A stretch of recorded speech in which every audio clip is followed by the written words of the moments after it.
and I got rid of my passive happiness. This isn't real. Hello, everyone, especially my 44 subscribers.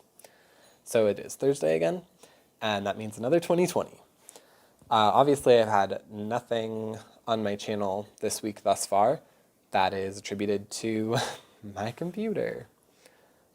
Yeah, I said in my last 2020, I believe, that I was having issues again, and it probably means another sabbatical, but I'm still going to at least make my 2020s happen, because I can do that without my laptop. Is what it is. Hopefully I can get a new laptop here soon, but that is looking positive. So, let's get into updates.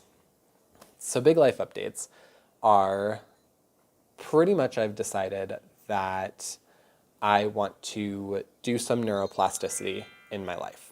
I think I might have mentioned a little bit of this before, but I want to sort of revert my brain back to how I had it before I moved. Story time. Before I moved to Albuquerque, I was living in an apartment with my now ex-boyfriend, except for like a couple months before I moved, I was living with my roommate. So yeah, I had an apartment with my ex. I had a job that I was working that, you know, I could do 2-3 days a week, and I could afford anything that I needed. I wasn't late on bills, wasn't late on rent. I wasn't really stressing about money. Anything that I was stressing about money wasn't whether or not we were going to have food or if we were going to be late on rent. It was like not being able to pay for gifts or things for, you know, other people and stuff like that. But yeah, I had not a whole lot of like financial struggles. I was active with like my family life and my friend life. I felt generally successful every day that I was getting stuff done. I was taking care of my health. I was taking care of my mental health. I was doing all of these things that were like thriving, and it felt really, really good. When I moved, that kind of started to change. And the reason that I moved, which I said at the beginning of this series, was that I wanted to stop allowing life to happen to me, and I wanted to take a more active role in my life. And that's true. And that's what I still want. I still want to be actively doing things in my life. But the part that I kind of missed on was that my mentality allowed for a lot of good passivity to happen. It's sort of like how you can want a job and want to contribute to society and want to make money, and that's all fine and dandy. So that's me wanting to have an active role in my life. But that doesn't mean that you need to stop investing. That doesn't mean your passive forms of income need to stop.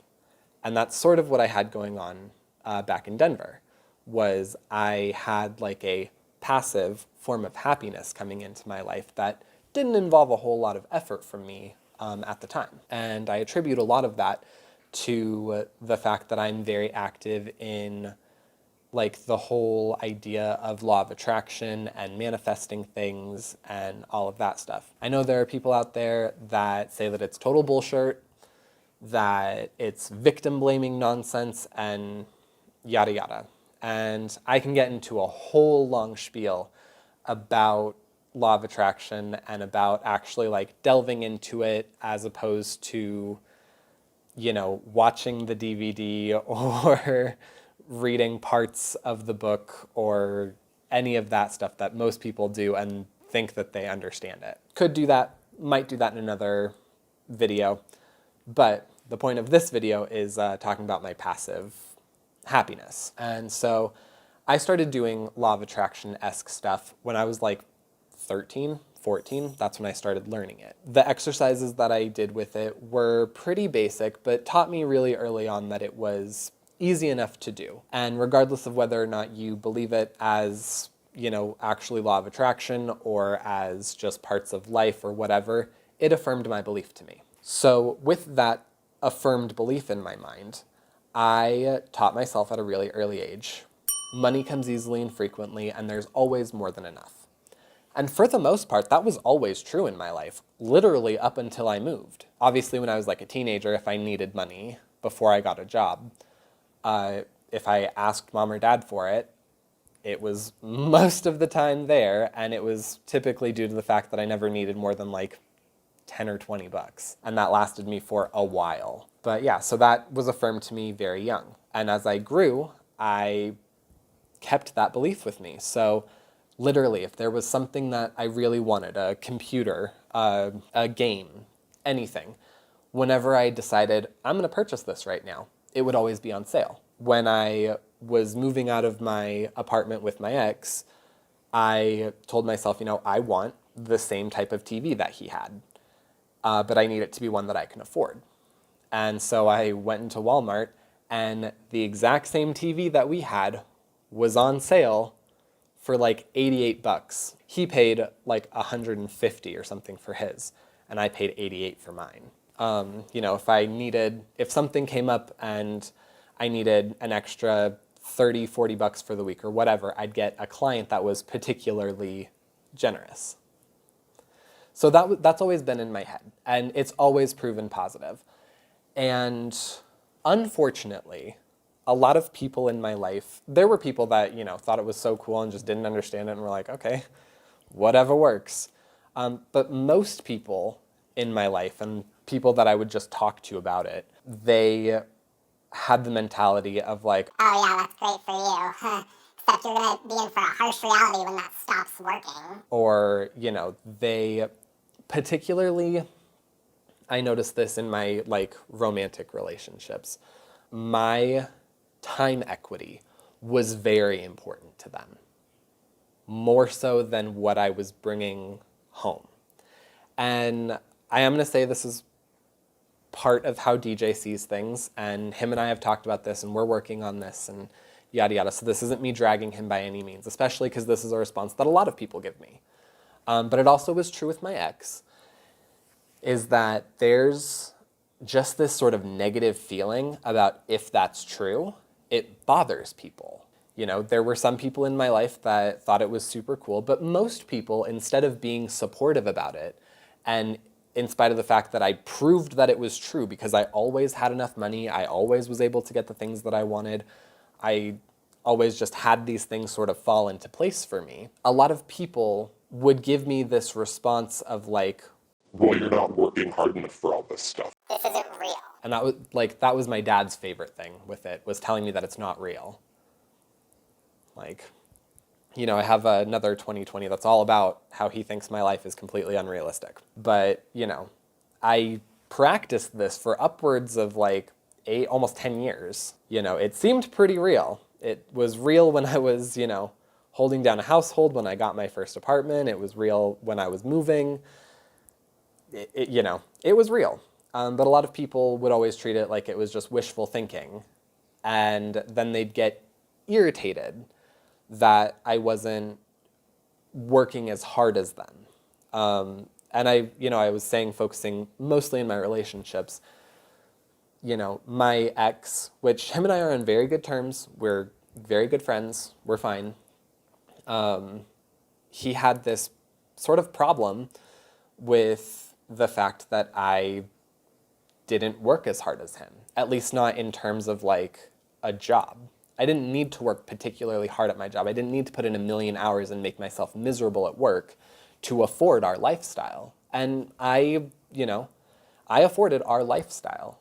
He paid his half of rent and he'd help me with bills when he could, but for the most part, I just paid all of our bills. I paid my half of rent. I took us out to movies and restaurants and on vacations and, stuff like that. And I'm not calling him lazy. I'm not saying that he was doing anything wrong, because he was working really, really hard, but he was getting only what he needed from working so hard. Meanwhile, I was working with less time equity at a job that I didn't enjoy, or, a job that I enjoyed well enough, but it wasn't my like passion. And I was able to do all of this other stuff. And it wasn't like he was jealous of me or anything, but he felt that it didn't matter how much that I was bringing home. It mattered whether or not I was giving the same time equity. That was what was important. And DJ is kind of the same way too. He, on multiple occasions has, said that my job isn't like a real job, which, His phrasing of that was the worst part of it. But, what he was meaning was that I don't give the 30, 40 hours a week that people give to make the money that I make. And granted, when we met, I was struggling, but now I'm trying to change my brain again. And just this last week, since I've made the decision I'm going to get back to what I was doing, I've had a lot of really weird windfall that was all positive. So yeah, it's people's expectation of my time equity was more important than if I was able to provide. And that got to me. That got to me enough that when I moved, I said, okay, you know what? I moved. I want to be more active in my own life. And I got rid of my passive happiness. I decided I'm going to be the type of person that works 40 hours a week. I'm going to make what I need to make, and I'm going to be, I'm going to be a normal person. And so I got a job where I was working 40 hours a week. When my channel first started, I was working at that job. I was trying to open up a second location for them. I was a manager and a therapist and yada yada, and I wasn't making any money. I was struggling super hard. I had weeks. The grocery list was cat food for Drake and bread for me. And that was it. And I wasn't happy.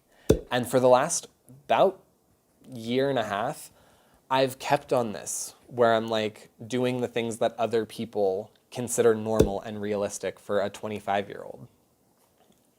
And it hasn't been making me happy. And it's not even just in terms of a job. It's, I tried doing the whole going around to bars and, being on dating sites and stuff when I was single and all the stuff that 25-year-olds are supposed to do. And none of it was making me happy. And I had gotten rid of this passive form of happiness that was working really well for me for a lot of years. And so I'm adjusting myself to get back into that. And I'm expecting and already seeing improvements. So updates on how I'm seeing this improvement. In this last week, I made the decision I'm going to try and pick up positive momentum again. I sort of just told myself, things are going to be okay. I'm going to have enough. I'm going to do it, and I'm going to do it in a way that makes me happy. Particularly on Tuesday, things all just started falling into place. It took a couple days of me trying to reframe my brain. On Tuesday, as you all already know, I have a job now, which is cool. I enjoy it. On Tuesday or Monday, one of my old coworkers reached out to me and, just was checking in on me and found out that she got hired at the same place that I'm working right now. So that's super cool. That's just an awesome little, hey, I'm getting someone that I know back in my life, that I can see and will see regularly and whatever. And on Tuesday, I have a friend date with my friend Sonia. Very awesome. It's a regular thing that we do. Even when I was in Colorado, we'd call each other and, whatever. At the very end of our friend date, we were leaving and I got a call. And I was like, okay, I kind of recognize this number. And it was another massage studio that is far enough away that I'm not doing a client compete contract thing from the other place that I'm working. And I've been wanting to work at this place for a while. So I have an interview with them. That is awesome. I've been doing DoorDash, and I do about $20 a day. That's realistically what you can make during a peak hour shift, and I mostly only do it when I take DJ to work. And I, on Monday, had about $17, and I was like, okay, I need to do just one more, and I'm done. And the last delivery that I did was worth $16. So I'm like, cool, I'm pretty much already ahead. So on Tuesday, after my friend date and after I get that interview, I decide, you know what, I'm going to finish this last $5 that I need to put me at 40, and that's going to be that. And so I get another order that's $6, So I'm like, cool, I'm already ahead for Friday, and that positive mentality. And instantly my phone like accepted another order, which was super close. It's worth another $6. So I'm like, awesome. On Friday, I only have to work like 2 deliveries. Cool. So I'm feeling happy. I'm feeling encouraged about, job and money making and all this good stuff. I pull into my parking spot and then I get an email. I've been like searching around for some work from home jobs. And one of them is the search engine optimization, which is, it's kind of complicated, but kind of easy. I reached out to them a few days earlier because my account wasn't working and I wasn't even sure if I was eligible to work for anything regarding them. And, Tuesday, I'm rolling on this like great money making high. And as soon as Bellatrix is crying, or Bellatrix is meowing. Okay, just checked on her and she's doing fine. She's just meowing. Oh, that's why she was meowing. DJ's getting home. So trying to get through the story. I'm on this great money-making high, feeling confident that things are going to be taken care of. I pull into my parking spot and I get an email.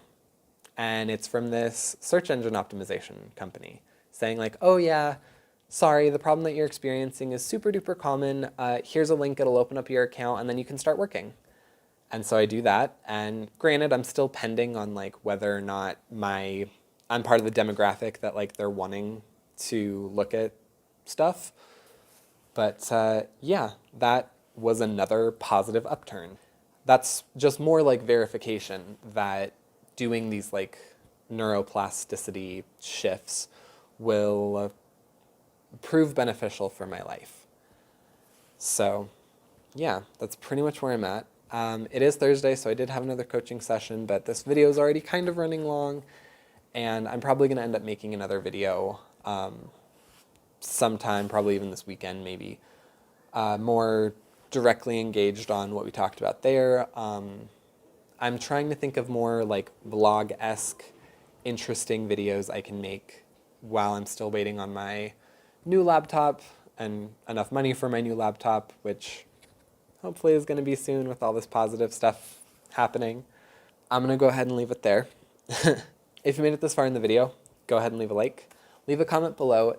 Tell me about like your experiences with neuroplasticity and law of attraction and how they sort of affect your life and what your opinions are. Because like I said at the beginning of my video, a lot of people have a lot of different opinions about it. Subscribe if you're new to the channel, or if you're not new and just haven't subscribed yet, and I will see you guys next time. Also, sorry about the camera angle. I don't have a really great setup for it, so, I think this is a little bit better than last time. But anyways, like I said, I'm going to leave it there. So I'll see you guys next time. Bye!